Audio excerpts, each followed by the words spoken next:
கள்ளச்சாராய விவகாரத்தை எதிர்க்கட்சிகள் அவங்களுக்கு சாதகமா பயன்படுத்தி அதுல ஒரு அரசியல் செய்ய ட்ரை பண்றாங்களா இல்ல நிஜமாலே மக்கள் பிரச்சனைக்கு குரல் கொடுக்கணும் அப்படிங்கிறது அவங்க எண்ணம். உற்று நோக்குற அளவுக்கு பெரிய ஒரு ஸ்கோப்பா போயிட்டு இருக்கிற விஷயமா இருக்குது. ஏற்கனவே ஜெயலலிதா அம்மா இருந்திருந்தா அது இந்த முடிவு எப்படி எடுத்திருப்பாங்க, இப்போ கலைஞர் வந்து எப்படி எடுத்துருக்காரு, இவர் ஏன் எப்படி எடுக்கிறாரு அப்படிங்கிற மாதிரி இப்படி பல கொஸ்டின் பல கோணங்களில் இது ஒரு பத்திரிகையாளராக நான் பார்க்குறேன். கிட்டத்தட்ட பட்ஜெட்டில் தாக்கல் பண்ணாங்க. அதுக்குண்டான மானிய கோரிக்கைகள் தீர்மானங்கள் நிறைவேற்றி அதுக்கு பதில் சொல்லணும். புது புது திட்டங்கள் என்ன வச்சுக்கிறோம் அப்படின்ட்டு ஆளுங்கட்சி சார்பாக சொல்கிறதுக்காகத்தான் இந்த கூட்டத்தொடர் நடக்குது. அப்பட்டமாக வந்து இது வந்து பாரதிய ஜனதா பண்ணின ஒரு சதி செயல். சம்பவம் நடந்த இடத்துக்கும் 300 மீட்டர் தான் இருக்கு. அப்படி இருக்கிற போது இது வந்து ஏன் ஆளுங்கட்சிக்கு தெரியாதா? அதிமுகவை சார்ந்து 2 எம்எல்ஏக்கள் மீது கடுமையான குற்றச்சாட்டு. ஏன்னா கள்ளக்குறிச்சியில் அதிமுக எம்எல்ஏ இருந்தால் கூட அவர் ஏற்கனவே லெட்டர் கொடுத்துருக்காரு நடவடிக்கை எடுக்கணும்னு சொல்லிட்டு. புது புது திட்டங்கள் என்ன கொண்டு வராங்கன்னு மக்கள் ஆர்வமாக இருக்கும் சமயத்தில் வந்து இந்த பிரச்சனையை ஒரு பூதாகாரமாக வெடித்து இது சட்டமன்றத்தில் என்ன நடக்குது, என்ன தீர்மானம் நிறைவேற்றுறாங்க, புது திட்டங்கள் என்ன செயல்படுத்திக்கிறாங்க அப்படிங்கிறது வந்து ஒரு மழுங்கெடுக்கப்படுகிறது அப்படிங்கிறது இப்போ ஆளுங்கட்சி சார்பாக ஒரு குற்றச்சாட்டு. இப்போ எங்களால் செயல்படுத்த முடியல அப்படிங்கிற மாதிரி. ஒரு சைடில் வந்து இந்த கட்சியை வந்து ஒரு கெட்ட பெயரை உண்டாக்கணும்.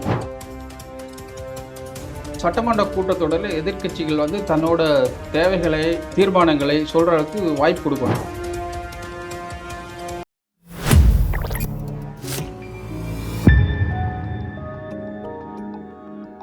குளோப் 360 நேயர்களுக்கு வணக்கம்.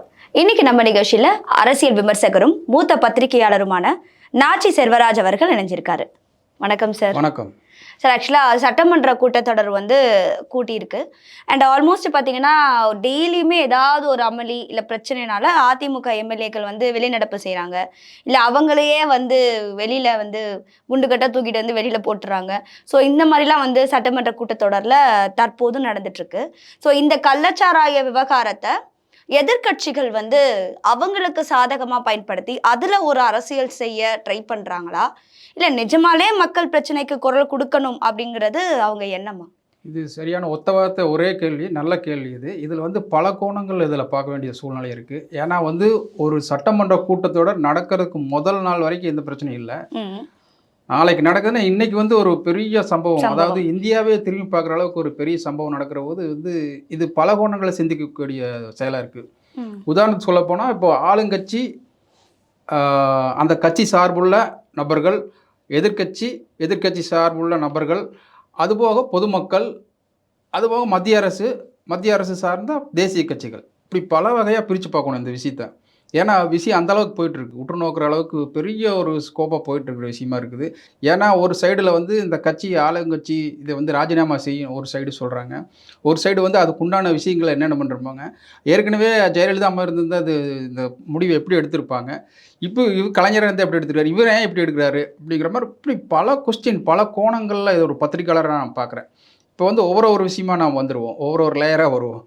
இப்போ வந்து ஒரு நாளைக்கு சட்டமன்ற கூட்டத்தோடு நடக்கிறதுக்கு முன்னாடி, அதாவது மானிய கோரிக்கைகள் கிட்டத்தட்ட பட்ஜெட்டில் தாக்கல் பண்ணாங்க. அதுக்குண்டான மானிய கோரிக்கைகள் தீர்மானங்கள் நிறைவேற்றி அதுக்கு பதில் சொல்லணும். புது புது திட்டங்கள் என்ன வச்சுக்கிறோம் அப்படின்ட்டு ஆளுங்கட்சி சார்பாக சொல்கிறதுக்காகத்தான் இந்த கூட்டத்தொடர் நடக்குது. இதை வந்து டெஸ்ட்ராய்டு பண்ணணுங்கிறதுக்காக ஒரு திட்டமிடல். இப்போது ஆளுங்கட்சி சார்பாக அந்த கட்சியினுடைய தலைமை நிலைய செயலாளர் ஆர்எஸ் பாரதி ஒரு பேட்டி கொடுக்குறாரு. அவங்க சார்ந்தவங்க திராவிடர் கழகம் மற்ற கட்சிகள் எல்லாம் ஒரு பேட்டி கொடுக்குறாங்க. அது என்ன சொல்கிறாங்கன்னா, அப்பட்டமாக வந்து இது வந்து பாரதிய ஜனதா பண்ணின ஒரு சதி செயல். கள்ளச்சாராய விவகாரம். ஆமாம், அவங்க தான் வந்து ஸ்பிரிட்டில் கலக்குனாங்க, அதை வந்து இப்படியெல்லாம் உண்டாக்கி இது ஒரு பெரிய சம்பவம் உண்டாகணுங்கிறது அவங்களோட திட்டமிடல் அப்படின்னு சொல்லிட்டு இப்போ அவங்க சார்பாக அப்படி சொல்கிறாங்க. இப்போ திராவிடர் கழகம், அது சார்ந்த கட்சிகள், அப்புறம் ஆர்எஸ் பாரதி, இவங்களோட நோக்கம் அப்படி இருக்குது.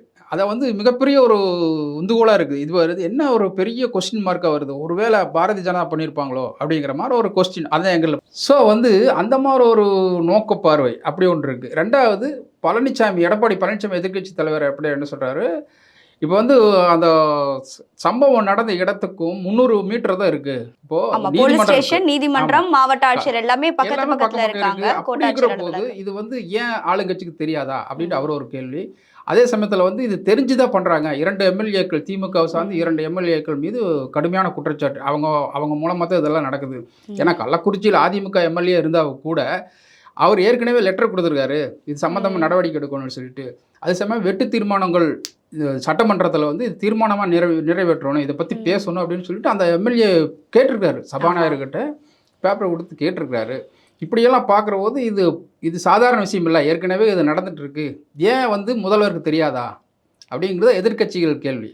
அப்புறம் அதே சமயத்தில் பார்த்திங்கன்னா அப்போ வந்து இந்த விஷயம் அப்படியே ட்ராவல் ஆகி இப்போ டெல்லி வரைக்கும் போயிடுச்சு. உடனே என்ன சொல்கிறாங்க, இப்போ வந்து மத்திய நிதியமைச்சர் வந்து அவங்க கேட்குறாங்க, ஏன் ராகுல் காந்தி என்ன பண்ணிட்டு இருக்காரு, இதுக்கெல்லாம் வரலையா, வந்து பார்க்கலையா அப்படின்னு சொல்லிட்டு அவங்க வந்து அவங்களோட தரப்பில் அவங்க பேசுகிறாங்க. இங்கிருந்து கூட்டணி கட்சின்றதுனால காங்கிரஸ் கூட்டணி. ஸோ வந்து இது ஒரு சைடு இந்தியா கூட்டணி, இந்த ஒரு சைடு வந்து என்டிஏ கூட்டணி அப்படிங்கிற ஒரு லெவலுக்கு போயிட்டு இருக்கு, ஒரு சைடில் அதிமுக அப்படிங்கிற மாதிரி தான் இது வந்து தேர்தலோட இம்பாக்ட் அப்படியே போயிட்டே இருக்கு. ஆனால் வந்து சட்டமன்றத்தில் இந்த தீர்மானங்கள் நிறைவேற்றப்பட்டு அதை புது திட்டங்கள் என்ன கொண்டு வராங்கன்னு மக்கள் ஆர்வமாக இருக்க சமயத்தில் வந்து இந்த பிரச்சனையை ஒரு பூதாகாரமாக வெடித்து இது சட்டமன்றத்தில் என்ன நடக்குது, என்ன தீர்மானம் நிறைவேற்றுறாங்க, புது திட்டங்கள் என்ன செயல்படுத்திக்கிறாங்க அப்படிங்கிறது வந்து ஒரு மழுங்கெடுக்கப்படுகிறது அப்படிங்கிறது இப்போ ஆளுங்கட்சி சார்பாக ஒரு குற்றச்சாட்டு. இப்போ எங்களால் செயல்படுத்த முடியல அப்படிங்கிற மாதிரி. ஒரு சைடில் வந்து இந்த கட்சியை வந்து ஒரு கெட்ட பேரை உண்டாக்கணும், ஆளுங்கட்சி திமுக வந்து கெட்ட பேர் உண்டாக்கணும் அப்படிங்கிறத செய்கிறாங்க அப்படிங்கிறதா அவங்களோட குற்றச்சாட்டு. அது திமுக தரப்பில் ஒரு குற்றச்சாட்டு. அதிமுக தரப்பில் வந்து இது வந்து சரியான சட்டம் ஒழுங்கு சீர்கட்டு கிடக்குது, இதனால் வந்து மக்கள் வந்து எந்த விஷயத்தையும் ஏற்கனவே கஞ்சா விவகாரம் தலையிட தூக்கிட்டு இருந்தது, இப்போ கள்ளச்சாரை விவகாரம் எப்படி இந்த அளவுக்கு வந்துருச்சு அப்படிங்கிற ஒரு பெரிய ஒரு இதாக இருக்குது. ஸோ இந்த சூழ்நிலை வந்து ஒரு சட்டமன்ற கூட்டத்தொடர் நடந்து கொண்டு போகிற போது இது பல கேள்விகள் உருவாக்குது. இது மக்கள் நீங்கள் சொல்கிற மாதிரி மக்கள் நல திட்டங்கள் எல்லாம் இது வந்திருக்குதா இல்லையா அப்படிங்கிறது எதுவுமே புரியாத அளவுக்கு போயிட்டுருக்கிறதா யதார்த்தமான உண்மையாக இருக்குது. ஸோ வந்து இதில் வந்து யார் ஏற்கனவே வந்து கடந்த ஆண்டு செங்கல்பட்டு, விழுப்புரம் அந்த பகுதிகளெல்லாம் வந்து ஏற்கனவே வந்து 22 பேர் இறந்துக்கிறாங்க. அதுக்குண்டான ஒரு சிபிசிஐடி விசாரணை போட்டு அதுக்குண்டான அதை என்ன முடிவு வந்துச்சு, அது என்ன தீர்மானம் எடுத்தீங்க, அது என்ன பண்ணீங்க அப்படின்னு இன்றைக்கி வரைக்கும் அது கேள்விக்குறியாக இருக்குது, முடியல. அதுக்கே கொஸ்டின் போட்டு அதுக்கு ஒரு முடிவில்லாத ஆரம்பமாக இருக்குது. அதே சமயத்தில் இன்றைக்கி வந்து சாவு எண்ணிக்கை வந்து இன்றைக்கி இப்போது கடைசியாக வந்த நிகழ்வுப்படி 59 பேர் இறந்துட்டாங்க அப்படின்ட்டு இப்போ வந்து ஆளுங்கட்சி சார்பாக அதிமுக சார்பாக தமிழ்நாடு முழுவதும் வந்து ஆர்ப்பாட்டம் நடந்துகிட்ருக்கு. அதில் கிடைச்ச தகவல்படி வந்து அவர் சில விஷயங்களெல்லாம் சொல்கிறாங்க. 59 பேர் இறந்துட்டாங்க, மீதி பேர் வந்து 150க்கு மேற்பட்டவர் வந்து மருத்துவமனையில் சிகிச்சைக்காக அனுமதிக்கப்படுறாங்க, உரிய சிகிச்சைக்கு வழங்கலை, அதாவது விஷ முறிவு மருந்துகள் ஸ்டாக் இல்லை, இப்படி பல குற்றச்சாட்டுகள் எதிர்த்தரப்புலையும் சொல்லப்படுது. அதே சமயத்தில் ஆளுங்கட்சி சார்பால் வந்து இல்லை ஸ்டாக்கில் இருக்குன்னு சொல்லிட்டு அவர் வந்து மருத்துவமனை டீன் வந்து அது உரிய விளக்கம் கொள்கிறாரு. இப்படியோ போயிட்டு இருக்கிற காலகட்டத்தில் இது வந்து சட்டமன்ற கூட்டத்தொடர் அப்படிங்கிறது வந்து ஒரு மந்தமாக தான் எதிர்கட்சி இருந்தால் தானே அது கேள்வி கேட்க முடியும். இப்போ அவங்க கிட்டத்தட்ட ஒரு 60-70 பேர் இருக்கிற போது அவங்களுக்கு மக்கள் பிரதிநிதித்துவ அடிப்படையில் அவங்களுக்கு தொகுதி பற்றி பேசுவாங்க, சில திட்டங்கள் வச்சுருப்பாங்க, இதெல்லாம் கொண்டு வரலாம்னு சொல்லிட்டு. இந்த சமயத்தில் வந்து இது வந்து ஒரு தொய்வாக தான் இருக்குது சட்டமன்ற கூட்டத்தொடர் அப்படிங்கிறது நம்மளோட கருத்தாக இருக்குது. அதாவது புது விதமான எந்த திட்டங்களும் இந்த சட்டமன்ற தொடரில் இது வரைக்கும் விவாதிக்கப்படலை இல்லையா சார்? ஏன்னா முதல் நாள் வந்து இரங்கல் செய்தி அறிவிச்சார் சபாநாயகர். ஸோ அன்றைக்கி வந்து கூட்டம் வந்து முடிஞ்சிருச்சு. அன்றைக்கே வந்து உதயநிதியும் மற்ற அமைச்சர்களும் வந்து கள்ளக்குறிச்சி கிளம்பிட்டாங்க. மறுநாள் கூட்டத்தொடரில் அதிமுக எம்எல்ஏக்களுடைய தர்ணா போராட்டம், சபாநாயகர் இருக்கை முன்னாடி அவங்க உட்காந்து போராட்டம் பண்ணாங்க. ஆனால் அதில் தான் வந்து அதிமுக எம்எல்ஏக்கள் எல்லாம் வெளியில் அனுப்புனாங்க. ஸோ அடுத்தது வந்து இவங்களே புறக்கணிச்சிட்டாங்க. ஸோ அப்படி இருக்கும்போது மக்கள் அலுவலக பணிகள் எல்லாமே பாதிக்கப்படுது.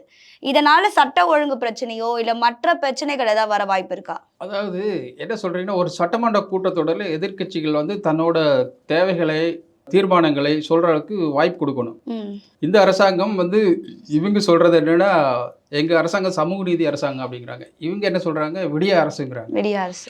அப்போ இவங்க என்ன சொல்றாங்க, இது வந்து அனைத்து மக்களுக்கான ஒரு சமூக அரசியல் கொண்டுட்டு போகிற ஒரு அரசியல் அப்படிங்கிறாங்க. அது சமயத்தில் மாறி மாறி இவங்க 2 பேரும் திட்டிக்கிறதுல வந்து பேசலாம் பண்ணலாம். ஆனால் வந்து மக்கள் பணத்தில் வந்து வரி பணத்தில் ஒரு சட்டமன்ற கூட்டத்தோட நடக்கிற போது ஒவ்வொரு தொகுதியில் வந்து சில குறைபாடுகள் நிறைகள் எல்லாம் சொல்லியிருப்பாங்க. இதை எனக்கு தீர்த்து வைக்கணும், பழங்காலமாக பல ஆண்டுகளாக தீர்த்து வைக்காத பிரச்சனைகளாக இருக்குது, இதை தீர்த்து வைக்கணும் அப்படின்னு எல்லாம் சொல்கிறதுக்காக ஒரு வாய்ப்பு கொடுக்குற இடம் தான் அது. அந்த சமயத்தில் வந்து இவங்க எங்களை பேச விடலை, தங்களை பேச விடலை, எங்கள் கட்சிக்காரரை பேச விடலை, எங்களுக்கு தீர்மானம் கொண்டு வரலை அப்படின்ட்டு அது வந்து சரியான, அது சாதாரண விஷயம் இல்லை, அது ஒரு கலை.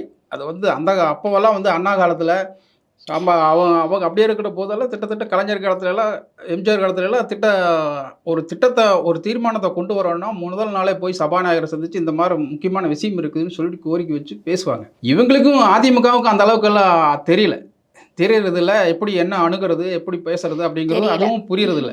சும்மா இந்த விஷயத்தை எடுத்து எழுந்துருமே சபாநாயகருக்கு அதை முந்தின நாளே பேசியிருக்கணும், சொல்லியிருக்கணும். இல்லைன்னா அவர் காலையில் நேரத்தில் வந்து ஒரு 10 மணிக்கு முன்னாடி அவைக்கு வர்றதுக்கு முன்னாடியே அவர் டேபிளில் போய் சந்தித்து பேசி, ஐயா இந்த மாதிரி பிரச்சனை இருக்குது, இன்னைக்கு இந்த தீர்மானத்தை கொண்டே வந்து ஆகணும், எங்களுக்கு கொஞ்சம் கொடுங்க அப்படிம்பாங்க. இல்லை நேரமில்லா நேரத்தில் பேச விடுங்க, இல்லைன்னு கேள்வி நேரத்தில் கேட்க விடுங்க, இல்லைன்னா வெட்டு தீர்மானத்தை கொண்டு வாங்க அப்படின்னு சொல்லிட்டு அவர்களுக்கு நிறைய விஷயங்கள் இப்படி இருக்கு. அமளி பண்ணணுமே அப்படின்ற மாதிரி அன்னைக்கு நடந்துக்கிட்ட மாதிரி. ஆமாம், அதை வந்து ஒரு வகையில் பார்த்தீங்கன்னா அது வந்து ஏதோ அதாவது ஒரு நாட்டில் வந்து ஒரு பெரிய பிரச்சனை, எமோஷனலான பிரச்சனை வர்றபோது முதல்வரே கூப்பிட்டு சொல்லுவாங்க, இந்த மாதிரி பிரச்சனை இருக்குது, இப்படியெல்லாம் அணிக்கலான்னு சொல்லிட்டு முன்னாடியே அதுக்கு சில முக்கிய அரசியல் பிரமுகர்களெல்லாம் கூப்பிட்டு பேசுவாங்க. அனைத்து கட்சி கூப்பிட்டு ஒரு அவசரமாக இருக்கிற போது முக்கியமான ஆளுகளை கூப்பிட்டு பேசுவாங்க, இல்லை தொலைபேசியில் வந்து பேசி இது பண்ணிக்குவாங்க. ஆனால் இப்போ ஒரு அட்ஜஸ்ட்மெண்ட்டுமே கிடையாது. அவங்க வந்து இவங்க ஒத்து வரதில்லை, இவங்க ஒத்து வர்றதுன்னா அவங்க ஒத்து வரதில்லை. அப்போ கூட முதலமைச்சர் வந்து பரவாயில்ல, வெளிநடப்பு செஞ்ச எம்எல்ஏக்கள் எல்லாம் மறுபடியும் அழைக்கலாம், நம்ம சட்டமன்ற கூட்டத்தொடரை நடத்தலாம் அப்படின்னு சொல்லியிருந்தார் முதலமைச்சர். ஆனால் அதை கூட அவங்க ஏற்றுக்கலன்றீங்க. அதாவது ஒரு சட்டமன்ற கூட்டத்தொடரில் வந்து சபாநாயகராக பார்த்து உறுப்பினர்கள் எல்லாத்தையும் வெளியேற்றம் பண்ணுனா அவங்க உள்ளே வர முடியாது, அந்த நாள் முழுவதும் உள்ளே வர முடியாது. ஒன்று அது வந்து சட்டசபையோட சட்ட விதிமுறைகள். ஆனால் இவங்க வெளியேற்றம் எத்தனை முறை வேணாலும் ஒரு நாளைக்கு பண்ணலாம். ஓகே, இவங்க வெளியே போட்டு உள்ளே வரலாம், வெளியே போயிட்டு உள்ளே போயிடலாம். ஆனால் அவங்க வந்து அன்னைக்கு முதல்வர் வந்து ஒரு ஒரு நிபந்தனையோட கொடுக்குறாரு, பரவாயில்ல அப்படின்னு சொல்லிட்டு அவர் பெருந்தன்மையோட முதல்வர் ஸ்டாலின் அவர் சொல்கிறார், வர சொல்லுங்கன்னு சொல்லிட்டு சொல்கிறார். இது வந்து ஏற்கனவே நிறைய விஷயங்கள் கலைஞர் பண்ணிக்கிறாரு. அதன் அடிப்படையில் வந்து உள்ளே கூப்பிட்றாங்க. உள்ளே கூப்பிட்டா உட்கார வச்சு பேசுகிற போது மறுபடியும் ஒரு தகராறுகள் போகிற போது, அதாவது ஒரு பிரச்சனைக்கு தீர்வு தகராறு இல்லை, பேசி தீர்த்து இது பண்ணிக்கலாம். ஆனால் அதே சமயத்தில் வந்து ஜெயலலிதா இருந்திருந்தால் இந்த பிரச்சனைக்கு இன்னும் இந்த சம்மந்தப்பட்ட எம்எல்ஏவை டிஸ்மிஸ் பண்ணியிருப்பாங்க, இல்லைன்னா கட்சி மீதோ ஒரு நடவடிக்கை எடுத்து ஏதாச்சும் கட்சி பதவிகள் எல்லாம் பிடிங்கிருப்பாங்க, ஏதோ நடந்திருக்கும், ஏதோ ஒன்று பண்ணியிருப்பாங்க. ஆமாம், அதுதான் முற்றுப்புள்ளி. அது ஏன் ஸ்டாலின் பண்ணல அப்படிங்கிறது அவங்க எதிர்கட்சி தரப்புல எடப்பாடி பழனிசாமியோட குற்றச்சாட்டாக இருக்கு. ஆனால் அதிமுக டைம்ல கூட இந்த மாதிரி கள்ளச்சாராய மரணங்கள் நடந்தது சார். 30க்கும் மேற்பட்டோர் உயிர் இழந்திருக்காங்க. ஸோ அந்த டைம்ல எடப்பாடி எத்தனை பேரை பதவியிலேருந்து ராஜினாமா பண்ணாரு, இல்லை பதவியிலேருந்து டிஸ்மிஸ் பண்ணாரு, இந்த மாதிரி கேள்விகள்லாம் இருக்குல்ல. இருக்கு, இல்லைன்னு சொல்ல வரல. ஆனால் வந்து எதுக்குமே ஒரு அணுகுமுறை இருக்கு. அதாவது பிரச்சனை விகரசா போயிட்டு இருக்கு, அதுக்கு என்ன வழி அப்படிங்கிறது வந்து தலைமை தான் பொறுப்பெடுக்கணும். ஒவ்வொருத்தரும் ஒவ்வொரு மாதிரி இது பண்ணுவாங்க. டிஸ்மிஸ் எடுத்தாங்க, இவங்களே வந்து அதிகாரிகள் எல்லாம் இது பண்ணாங்க. அதிகாரிகள் எல்லாம் பணி இடைநீக்கம் செய்யற போது அது பத்தாதுன்றது இவங்களோட இது. அந்த 2 எம்எல்ஏ ஏன் வச்சுட்டு இருக்கிறீங்க, திமுக 2 எம்எல்ஏ, அப்போ சம்மந்தப்பட்ட நிர்வாகிகள் இருக்கிறாங்க, அவங்கள மீது ஏன் நீங்கள் நடவடிக்கை எடுக்கல அப்படிங்கிறது இவங்க தான் குற்றச்சாட்டு. சம்மந்தப்பட்ட அவங்க 2 பேர் தான் இருக்கிறாங்க, 2 பேர் தான் அதிகார மையம். அவங்க மூலமாக தான் சாராய வியாபாரம் நடந்துட்டு இருக்குது, தங்கு தடை இல்லாமல் நடக்குது. ஒவ்வொரு ஊரலுக்கும் வந்து 15,000 வந்து மாதம் வாங்குறாங்க. ஒரு பேரலுக்கு வந்து 15,000 பேரம் பேசி வாங்கிட்டு போகிறாங்க. இப்போ 50 ஊரல் இருந்துச்சுன்னா அது போட்டு அமௌண்ட்டு வாங்கிட்டு வாரம் கட்டுறேன்னு சொல்லிட்டு அந்த சாராய வியாபாரியே சொல்கிறாரு. இப்போது இவ்வளவு தெளிவாக தெரிஞ்சு ஏன் நடவடிக்கை எடுக்கல? ஒன்று. ரெண்டாவது, இந்த பிரச்சனை ஆரிஜன் வந்து 2 பேர் சாகுறாகும் போது அந்த செத்தவரோட மனைவி வந்து கலெக்டர் கிட்ட பெட்டிஷன் கொடுக்குறாங்க, ஐயா இந்த மாதிரி தான் எங்கள் கணவர் வந்து கள்ளச்சாராயத்தில் செத்துட்டாரு. அந்த அம்மா சொல்லுது, வெளியே வந்து பேட்டி கொடுக்குதே, பேட்டி கொடுக்குற போது சொல்லுது, ஐயா வந்து இந்த மாதிரி கள்ளச்சாராயத்தில் செத்து, இல்லை கலெக்டரே சொல்கிறாரு, இல்லை அதனால சாகலை அப்படின்னு எனக்கு நல்லா தெரியும் அப்படின்னு சொல்லிட்டு சொல்கிறதுக்கப்புறம் அடுத்த நாள் வந்து கொத்தாக சாகுறாங்க. இப்போ வந்து பிரச்சனை எங்கே ஆரம்பிக்குது தெரியுதா? அப்போ நிர்வாகமே அங்கே தப்பாக இருக்குது, கலெக்டரே கரெக்டாக சரியில்லை, எஸ்பியும் சரியில்லை, அங்கே இருக்கிற போலீஸு இங்கும் சரியில்லை, இது எப்படியோ நூல் பிடிச்சிட்டு போனால் இது வந்து பெரிய ஒரு நெட்வொர்க்கே வேலை செய்கிறாங்க அப்படிங்கிறது தான் குற்றச்சாட்டு. ஏன் அந்த நடவடிக்கை எடுக்கல அப்படிங்கிறத இன்னும் அவங்களோட பெரிய கேள்வி. அப்போ வந்து என்ன பண்ணியிருக்கணும், இதுக்கு ஒரு முற்றுப்புள்ளி வைக்கிறது அந்த எம்எல்ஏ மேலே ஆக்ஷன் எடுத்துருக்கணும், கட்சி ரீதியாக ஆக்ஷன். அப்போ வந்து கலெக்டர், ஐபிஎஸ் ஐஏஎஸ் அதிகாரிகள் சங்கத்தில் என்ன சொல்கிறாங்க, எங்களை மட்டும் நீங்கள் வந்து டார்கெட் பண்ணுறீங்க, ஏன் அரசியல்வாதிகளை நீங்கள் அவங்க மேலே ஆக்ஷன் எடுக்கல? காவல்துறை அதிகாரிகளையும் எஸ்பி அப்புறம் மாவட்ட கலெக்டரை இவங்க வந்துட்டு பணியிட நீக்கம் பண்ணியிருக்காங்க, கலெக்டர் வந்துட்டு வேறு இடத்துக்கு டிரான்ஸ்ஃபர் பண்ணியிருக்காங்க.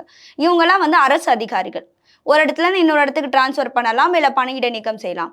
இப்போது எம்எல்ஏவோ இல்லை அதிமுக மாவட்ட செயலாளரோ இல்லை ஏதோ ஒரு நிர்வாகியை வந்து முதலமைச்சர் வந்து கட்சியிலேருந்து விலகுறாரு, இந்த மாதிரி பதவியிலேருந்து நீக்கப்படுறாங்க அப்படின்னா, அப்போ அவர் ஒத்துக்கிற மாதிரி தானே, ஆமாம் என் கட்சியில் இருக்கிறவங்க மூலமாக தான் தவறு நடந்திருக்கு அப்படின்னு அதை அவர் ஒத்துக்கிற மாதிரி ஆயிடாதா? அதை இன்னும் எதிர்க்கட்சிகள் வந்து பயன்படுத்த மாட்டாங்களா? அதுதான். அதாவது தன் பிள்ளை குற்றம் செஞ்சாலும் குற்றம் குற்றம் தான் அப்படின்ட்டு ஒரு ஒரு குழந்தை வந்து தவறு செஞ்சுட்டா, பக்கத்து வீட்டு பையனை அடிச்சுட்டா, இவன் மேலே தான் தப்புன்னு தெரிஞ்சிருச்சு. அப்போ என்ன செஞ்சிருக்கணும், அவன் வந்து பக்கத்து வீட்டுக்காரன் வந்து தன் பிள்ளையை அடிக்கிறதுக்குள்ள உன் பிள்ளை நீயே அடிச்சிட்டீன்னா பிரச்சனை முடிஞ்சது. அவன் வந்து அடிச்சு அப்போ வந்து போலீஸ் ஸ்டேஷனுக்கு கம்ப்ளைண்ட் கொடுத்து, அப்போ நீங்கள் உங்கள் குடும்பத்தோட போய் அவங்க உட்காந்து, அவங்க குடும்பத்தோட போய் உட்காந்து, இதெல்லாம் பிரச்சனை இல்லையே. இவங்க அதுதான் அரசியல் சாதுர்த்தியம்ங்கிறது வந்து சில சமயங்களில் தன்னை கண்ணை தன்னே குத்திக்கிற மாதிரி. இப்போ வந்து நேர்மையாக இருக்கிறாரு நிர்வாகத்தில். முதல்வர் இப்படியும் வந்து பேசுவாங்க சார். முதல்வர் வந்து நேர்மையா இருப்பாங்கன்னு சொல்லுவாங்க.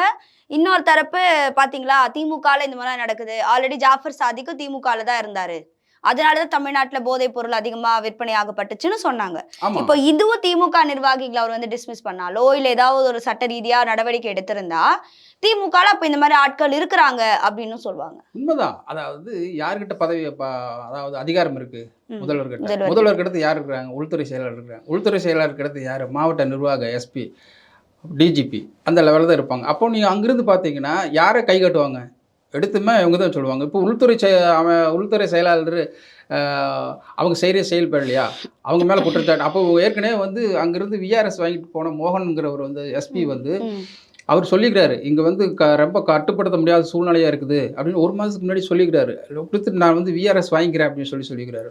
அப்போ என்ன பண்ணுறாங்க, அந்த விஆர்எஸ் வாங்கக்கூடாது அப்படியே நீ லெட்டர் கொடுத்தாலும் என்னோட தனிப்பட்ட குடும்ப பிரச்சனைனால நான் போகிறேன்ட்டு எழுதி கொடு, சாராயத்தினால வந்து நான் கட்டுப்படுத்த முடியலன்ட்டு எழுதி கொடுக்கக்கூடாதுன்னு சொல்லிட்டு அந்த மாதிரி தான் அவர் எழுத்துப்பூர்வமாக எழுதி கொடுக்குறாரு. நான் வந்து என் குடும்ப சூழ்நிலை காரணமாக இதிலிருந்து எனக்கு பணி தொடர முடியவில்லை, ஆகவே இந்த பணியிலிருந்து நான் விலகிக் கொள்கிறேன்னு சொல்லிட்டு லெட்டரை உள்துறை செயலாளருக்கு அமுதா கொடுத்துருக்காரு. அப்போ அவங்க என்ன சொல்லியிருப்பாங்க, அமுதாவுக்கு வந்து ஏன் இவர் போகிறாருன்னு சொல்லி விசாரிச்சுக்கணுமே இல்லையா? உள்துறை செயலாளர் என்ன பண்ணிக்கோ இப்படி விசாரிச்சுக்கணும், சூழ்நிலை எப்படி இருக்குது.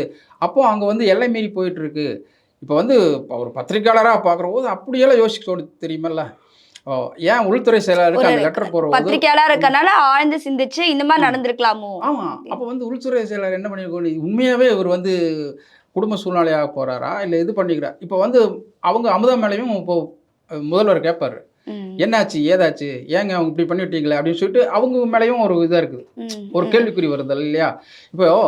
இப்போ யாரை தான் தாங்க முடியும்? இப்போ பிரச்சனை அப்போ அங்கே போயிட்டு இருக்கும்போது அவர் எஸ்பி ஏன் போனார், மோகனுங்கிறவர் ஏன் வந்து ராஜினாமா பண்ணிட்டு போறாரு, அதாவது விஆர்எஸ் கொடுத்துட்டு போறாரு அப்படிங்கிற ஒரு செயின் லூப் மாதிரி எல்லாமே இது வந்து அடுத்தடுத்து பிரச்சனை போயிட்டு இருக்கு. அப்போ ஒரு பக்கம் என்ன சொல்றாங்க, அரசியல்வாதிகள் வந்து இது வந்து கடற்கோடியில் இருக்கிற சமூகத்தில் வந்து கடற்கோடியில் இருக்கிற ஒரு புவர் பாவர்ட்டி லைன் கீழ் இருக்கிற வறுமைக்கு கோட்டு கீழ் வாழ்கிற ஒரு உயிர்கள் தான் பலியாகுது. அந்த 30 பேர் 40 பேர் செத்துக்கிறா, அதில் வந்து 60 பேர் செத்துக்கிறாங்க நேற்றைக்கு. அதில் வந்து கிட்டத்தட்ட 40 பேர் வந்து தலித் அப்படிங்கிறாங்க. அதுவும் அரசியல் பண்ணுறான், அரசியல் ஜாதி ரீதியான அரசியல் அப்படி பண்ணுறாங்க. இப்போ பார்த்தீங்கன்னா அப்போ ஸோ இப்படி ஒரு பிரச்சனை வருதா அப்படின்ட்டு இப்போ அவங்க என்ன செய்கிறாங்கன்னா, அதாவது சைக்காலஜிக்கலாக வந்து பார்த்தீங்கன்னா இது ஒரு உளவியல் நோய் தான் அது. ஓகே. இப்போ வந்து பணக்காரன் அவன் வந்து பாரில் குடிச்சிட்டு போயிடுவான், அதுக்கடுத்து மிடில் இருக்கிறவன் டாஸ்மாக் குடிச்சிட்டு போயிடுவான். இவன் வந்து கூலி வேலைக்கு செய்கிறவன் ஒரு நாளைக்கு 100 ரூபா 250 200 தான் வரும். என்ன செய்வான், உடம்பு வலிக்கு வர்றோம். சரி, ஒரு உளவியலாக வந்து அவனுக்கு ஏதோ ஒரு போதை தேவைப்படுது தன்னையும் தாங்குற மாதிரி. அப்போ ஒரு 50 ரூபா இருந்தால் கூட போதும் அப்படின்னு சொல்லிட்டு அவன் வந்து அவர் அழுத்தம் திருத்தின் காரணமாக உடம்போட அழுத்தத்திற்கு அவன் போயிடுறான். அந்த சூழ்நிலை அதை வாங்குற போது என்ன செய்யுது, இப்போ பார்த்தீங்கன்னா தமிழ்நாட்டில் வந்து 3 மண்டலமாக இருக்குது. இப்போது இந்த போதைப் பொருள் தடுப்பு வந்து 3 மண்டலமாக இருக்குது. மதுவிலக்கு 3 மண்டலமாக பிரிச்சுக்கிறாங்க. சென்னை, திருச்சி, மதுரை அந்த லெவலில் பிரிச்சுக்கிற போது இது சென்னை ஒட்டி ஒரு 8 மாவட்டங்கள் தான் இதெல்லாம் வருது. மற்ற மண்டலத்தில் அந்த 2 மண்டலத்தில் இல்லை. இப்போ மேற்கு மண்டலத்தில் இல்லை, தென் மாவட்டங்கள்லையும் இல்லை. இல்லைன்னு சொல்ல முடியாது சார், மேபி இன்னும் அறியப்படாமல் இருக்கலாம். இப்போ வந்து திருச்சியில் கூட நேற்றுக்கு 2 நாட்கள் முன்னாடி வந்து பேரல் அது ஒரு 6-7 ஊழல்கள் வந்து கல்வராயன் மலை பகுதியில் அத்தனை ஊழல்கள் அழிச்சிருக்காங்க. அத்தனை லிட்டர் மலைப்பகுதி ஒட்டி இருக்கிற பகுதிகளில் தான் இதெல்லாம் நடக்கும். ஏன்னா வந்து அவங்களுக்கு அந்த ஒரு காய்ச்சறவங்களுக்கு வந்து ஒரு பாதுகாப்பு வேணும், அது வாசம் அடிக்கி அடியே போகும், அந்த மாதிரி சூழ்நிலை தான் அது. இப்போ வந்து வட மாவட்டங்கள் மட்டும்தான் இது தொடர்ந்து நடந்துகிட்டே இருக்குது. இப்போ போன வருஷம் விழுப்புரத்தில் நடந்துச்சு, செங்கல்பட்டு. செங்கல்பட்டு. இப்போ வந்து அதே கள்ளக்குறிச்சியில் நடந்திருக்கு. வட மாவட்டத்தை ஒட்டி தான் இதெல்லாம் நடக்குதுங்கிறது தான் பிரதான குற்றச்சாட்டு தமிழ்நாட்டில். ஓகே. இப்போ ஏன் அந்த சைடு இப்போ வந்து உளவியலாக பார்க்குற போது கிட்டத்தட்ட சமூக ரீதியாகவும் அரசியல் ரீதியாகவும் பார்க்குற போது இப்போ தென் மாவட்டங்கள் நடக்காது, மேற்கு மாவட்டத்தில் நடக்காது. ஏன்னா வந்து அங்கே சமூக ரீதியாக வந்து 2 பேர்த்துக்கும் பிரச்சனை வந்துடும். என்னென்னு கேட்டிங்கன்னா, தென் மாவட்டத்தில் வந்து தேவேந்திர குல வேளாளர்கள் தேவர்கள் இருக்கிறாங்க. இப்போ அவங்க விற்றாங்கன்னா இவங்க அடிப்பாங்க, இவங்க விற்றாங்கன்னா அவங்க அடிப்பாங்க அப்படிங்கிற ஒரு சூழ்நிலை ஒன்று. மேற்கு மாவட்டத்தில் கவுண்டர் அதிகமாக இருக்கிற ஒரு சமூகம் அதிகமாக இருக்கிறது. அப்புறம் நாயுடு சமூகம்.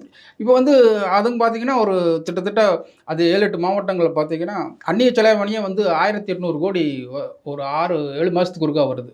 அப்போ அங்க வந்து சொபஸ்டிகேட்டட் லைஃப், சொபஸ்டிகேட்டட் லைஃப்ன்றதுனால அவங்க கள்ளச்சாராயத்துக்கு வர வேண்டிய வேலை இல்ல, இறங்கி வர தேவையில்லை. ஒரு சாதாரண ஒரு ஆளு கூலி வேலைக்கு போனா 1000 ரூபா வாங்கிடுவான், பண்ணிடுவான் அப்படிங்கிற ஒரு சூழ்நிலை. அந்த ஒரு மண்டல இது நான் உளவியல் ரீதியாக பிரிச்சு சொல்றேன். அதாவது எப்படி இருக்குதோ அப்படிங்கிறதுக்காக தமிழ்நாட்டில் எந்த அளவுக்கு ஏன் போகுது, வட மாவட்டத்தில் மட்டும் சாகுறாங்க, இந்த மாதிரி ஒரு சூழல் போகுது அப்படிங்கிறது. இப்போ தென் மாவட்டங்கள்லாம் அதே மாதிரி தான். அங்கே வந்து தொழில் வெறுக்குமெல்லாம் அதிகமாக பெருசாக ஒன்றும் கிடையாது. போகிற தொழிற்சாலைகளும் அதிகமாக புதுசு அது வராது. அந்த மாதிரி ஒரு சூழ்நிலைக்கு அங்கே வர்றதுக்கு உகாந்தரம் இல்லை. ஏன்னா வந்து ஒரு இயற்கை வளங்கள் அதுக்கு தகுந்த சூழ்நிலையும் இல்லை. ஏன் அப்படிங்கிறது வந்து இதுனா வரைக்கும் பெரிய அரசியல் தளங்களோ இல்லை அரசியல்வாதிகளோ இல்லை புதிய அரசு ஏற்றதில் பெரிய தொழிற்சாலைகளை எதுவுமே கொண்டு வரல. ஏன்னா அது இன்றைக்கு வரைக்கும் மிகப்பெரிய கேள்வியாக இருக்குது தென் மாவட்டங்களில். ஸோ வந்து அங்கே அடி வெட்டுக்குத்து, இது சமூக ரீதியான பிரச்சனை, அந்த மாதிரியோ ஒரு அரசியல் போயிட்டுருக்கு. ஸோ வட மாவட்டங்களில் தான் இந்த மாதிரி ஒரு பிரச்சனைகள் இருக்குது. ஸோ வந்து இது உளவியல் ரீதியாக அணுகி இதுக்கு உண்டான திட்டங்களை செயல்படுத்தி இப்போ அவங்கள பிடிச்சிட்டு உள்ளே வந்தால் கூட குண்டாசில் போட்டால் கூட பெரிய ஒன்றும் பெருசாக ஆக போகிறதில்ல. அவங்களுக்கு மறுவாழ்வு கொடுக்கறதுக்கு இதுக்குன்னு அரசாங்கமே பெருசாக வச்சுக்கிறாங்க. இப்போ இன்றைக்கி ஒரு செத்து போனவங்களுக்கு பார்த்தீங்கன்னா அரசாங்கத்தில் 10 லட்சம், திமுக சார்பில் ஒரு 10 லட்சம், ஏடிஎம்கே சார்பில் 5 லட்சம், இப்படி பார்த்தீங்கன்னா ஒரு 27 லட்சம் வருது. பிஜேபியில இருந்தும் 1 லட்சம். இப்படி ஒரு ஆளுக்கு பார்த்தீங்கன்னா 27 லட்ச ரூபா வருது. அந்த 27 லட்சம் அந்த குடும்ப தலைவன் இல்லாத நிலைமை போகிற போகுது.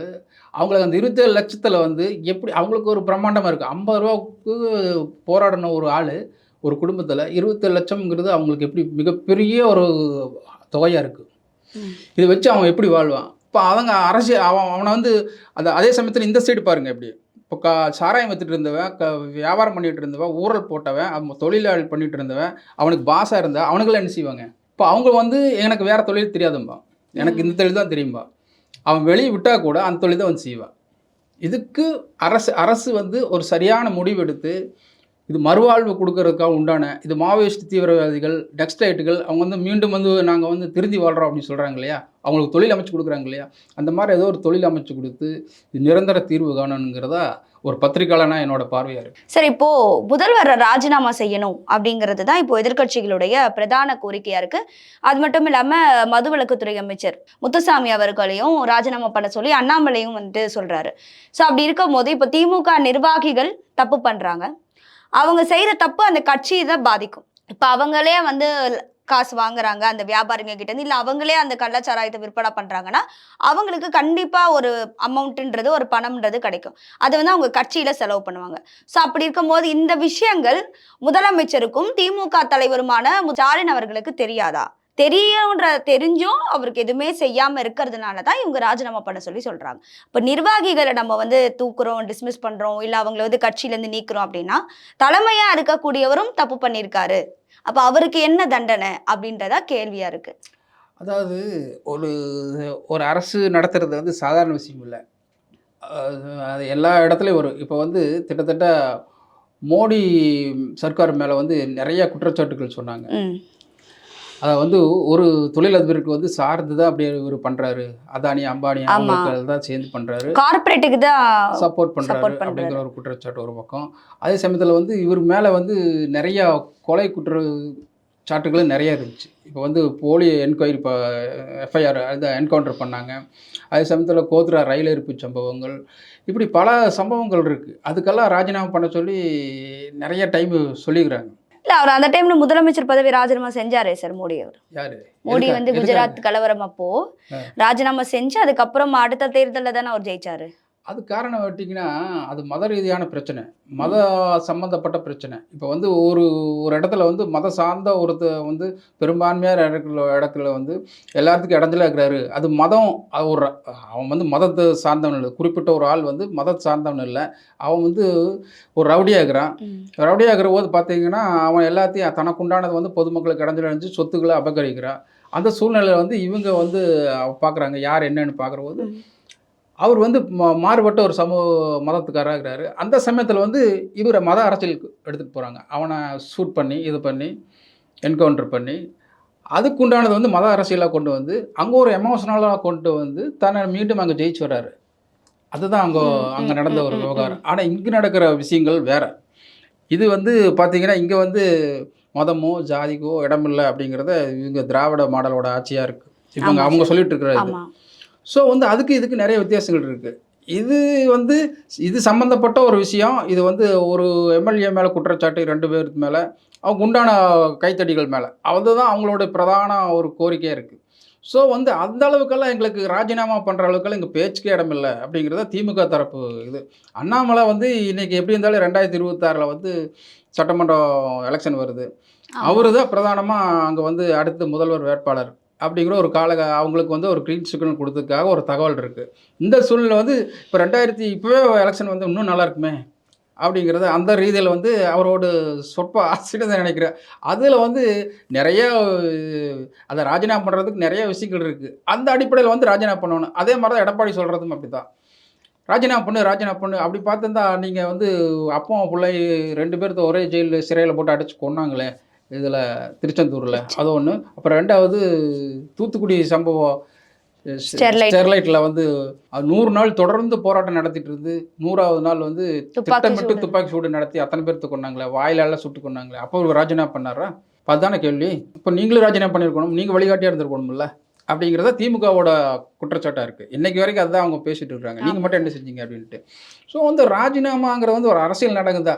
ஆனால் வந்து அதுக்கெல்லாம் தீர்வு வாங்குறதுக்கு இதெல்லாம் ஒரு தீர்வாக இருக்காது அப்படிங்கிறதா. யார் ஆட்சியில் வந்தாலும் நடக்குதுன்னா ஏன் உன் ஆட்சியில் மட்டும் நடக்குது அப்படிங்கிறதா அவங்களோட குற்றச்சாட்டு. ஸோ வந்து எதுவுமே வந்து தீர்வாகாது. நிரந்தர தீர்வு இது கடுமையான ஒரு சட்டங்கள் இயற்றி பண்ணினா மட்டுமே இதுக்கு ஒரு தீர்வு காண முடியும் அப்படிங்கிறதா நம்மளோட பார்வையாக இருக்குது. சார், ஆக்சுவலாக வந்துட்டு மக்களுடைய அறியாமை தான் இந்த கள்ளச்சாராய விவகாரம்.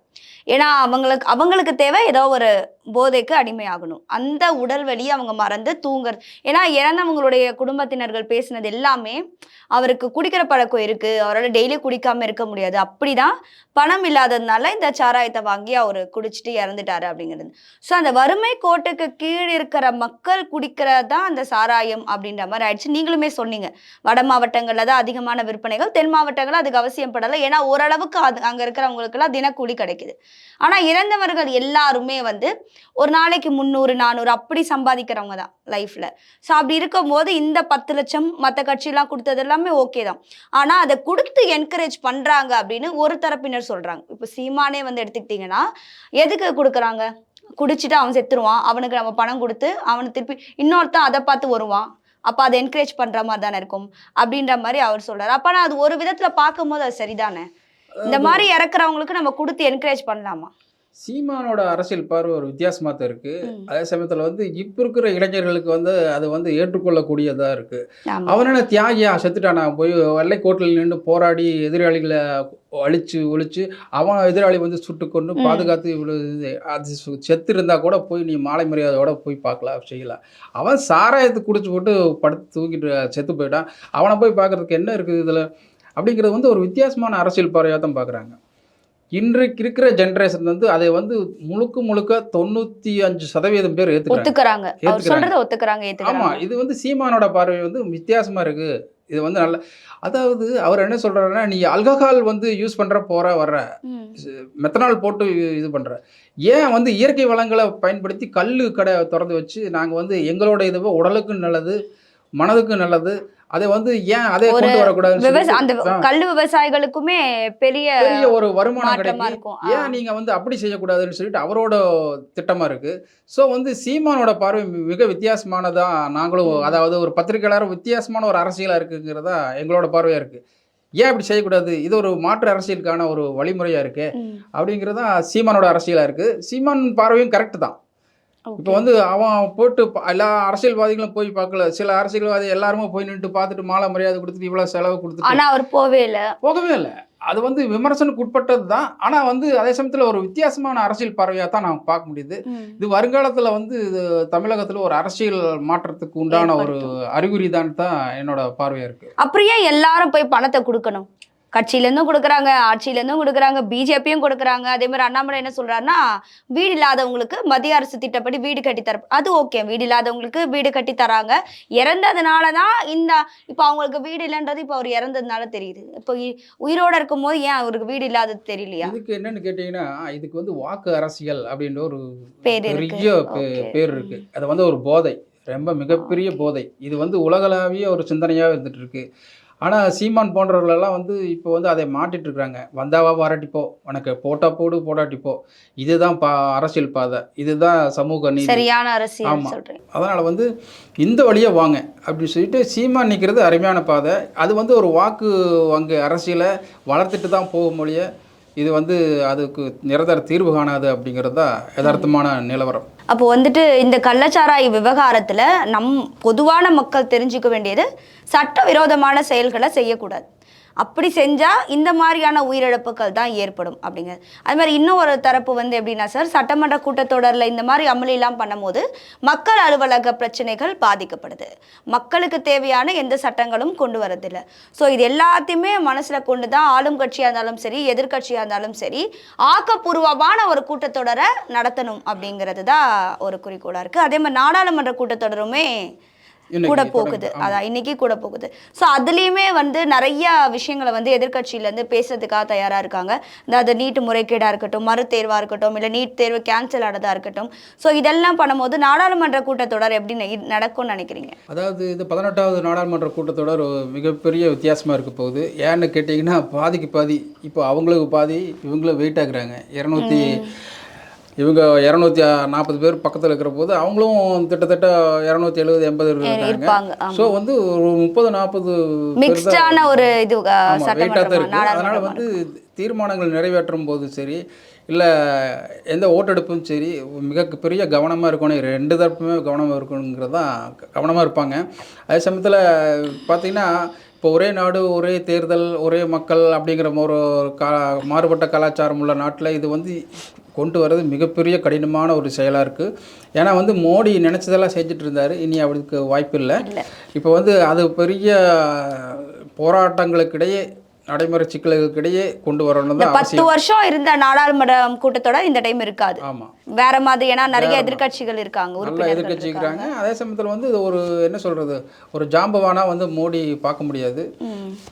அவங்க எதிர்கட்சி கேட்டு, அவங்க அணுகுமுறை கேட்டு இப்போ வந்து தற்காலிக சபாநாயகரை தேர்ந்தெடுக்கிறது திணறிட்டாங்க. வந்து இப்போது 7 முறை எம்பியாக இருந்த ஒரு பிஜேபி கட்சிக்காரரை சபாநாயகராக போட்டு தற்காலிக சபா. ஆனால் வந்து இப்போ எதிர்கட்சி என்ன செய்யற, 8 முறை சபாநாயகர் எம்பியாக இருந்து காங்கிரஸ் சார்பில் ஏன் நீங்கள் போடக்கூடாது அப்படின்னு சொல்லிட்டு அவங்க கேட்குறாங்க. இவங்க 7ன்னா அவங்க 8. ஸோ வந்து இங்கேயே பிரச்சனை ஆரம்பிக்குது. இது ஒரு மிகப்பெரிய பார்வையாக தான் பார்க்க வேண்டியது இருக்குது. ஏன் அவங்களுக்கு விட்டு கொடுத்துட்டு போங்களே அப்படிங்கிறாங்க. அதனை ஒட்டி சில குழுக்களெல்லாம் போட்டாங்க. டிஆர் பாலு உள்ளிட்டவங்கெல்லாம் அது என்ன சொல்கிறது, அந்த சபாநாயகருக்கு உதவி செய்கிறதுக்கு அவங்க ஒன்றும் நான் ஏற்றுக்க மாட்டேன்னு சொல்லிட்டு ஆரம்பமே மிரட்டலாக தான் இருக்குது. ஸோ நாடாளுமன்றத்தில் ஆரம்பமே மிரட்டலாக தான் இருக்குது. பிரச்சனை அதிகமாக தான் போயிட்டுருக்கு. எந்த குழு அமைச்சாலும் வந்து அவங்கள சார்பாக கேட்டு தான் செய்யணும் அப்படிங்கிற ஒரு சூழ்நிலை. இது வந்து மோடி வந்து எந்த அளவுக்கு தாக்கு பிடிப்பார் அப்படிங்கிற எதிர்காலத்தில் மிகப்பெரிய. ஏன்னா வந்து 10 வருஷமாக ரொம்ப சொஃபாஸ்டிகேட்டடாக ரொம்ப கிராண்டாக இருந்துட்டார், சொல்கிறதெல்லாம் ஒரு தனவட்டாக இருந்துட்டார். இன்னி வந்து கெஞ்சி தான் பண்ண வேண்டிய ஒரு சூழ்நிலை இருக்குது. அவர் வந்து தாக்கு பிடிப்பாரா, இல்லை வந்து வேண்டாம் இதை வந்து டிஸ்மிஸ் பண்ணிவிட்டு மறுபடியும் தேர்தல் கொண்டு வரலாம் அப்படிங்கிற மாதிரி ஒரு சூழ்நிலை வருமா அப்படிங்கிறத உண்மை ஒரு மிகப்பெரிய கேள்வி இருக்குது. ஏன்னா இன்றைக்கி வந்து கிட்டத்தட்ட ஒரு ஆர்எஸ்எஸ் கொள்கையுடைய 100% கொள்கையுடையிலிருந்து இவர் வந்து விலகி நிற்கிறாரு அப்படிங்கிற சொல்லி ஆர்எஸ்காரரே சொல்லிட்டு இருக்காங்க. சுப்பிரமணிய சுவாமி போன்றவர்களெல்லாம் அவர் வந்து இன்றைக்கும் வந்து ஒரு அமெரிக்கா போன்ற ஏகாபத்திய நாடுகளோட லிங்க் வச்சுட்டு அவங்க ஒரு ஏஜென்ட்டு தானே ஒரு பெரிய குற்றச்சாட்டு இருக்கிறாரு. அவர் வாயிலிருந்து கூட வந்திருக்கு. இவர் வந்து அடுத்த மார்ச்சில் வந்து எலெக்ஷன் மீண்டும் வரும் அப்படின்னு சொல்லிட்டு அடுத்த திருத்தமாக சொல்கிறார் அவர். ஸோ வந்து இந்த காலகட்டத்தெல்லாம் பார்க்குற போது இந்த நாடாளுமன்ற கூட்டத்தில் மிகப்பெரிய ஒரு சர்ச்சைக்கு உள்ளதான் போயிட்டுருக்குன்னு தான் எதிர்பார்க்கப்படுகிறது. நாடாளுமன்றமாக இருந்தாலும் சரி, சட்டமன்றமாக இருந்தாலும் சரி, மக்கள் ரீதியான பிரச்சனைகளை பேசி ஆக்கப்பூர்வமாக நடந்தால் நம்ம எல்லாருக்குமே நல்லது தான் சார். இன்றைக்கி நம்ம நிகழ்ச்சியில் கலந்துக்கிட்டு நிறைய விஷயங்களை மக்களுக்காக பகிர்ந்துக்கிட்டீங்க. நன்றி சார். ரொம்ப நன்றி. வணக்கம்.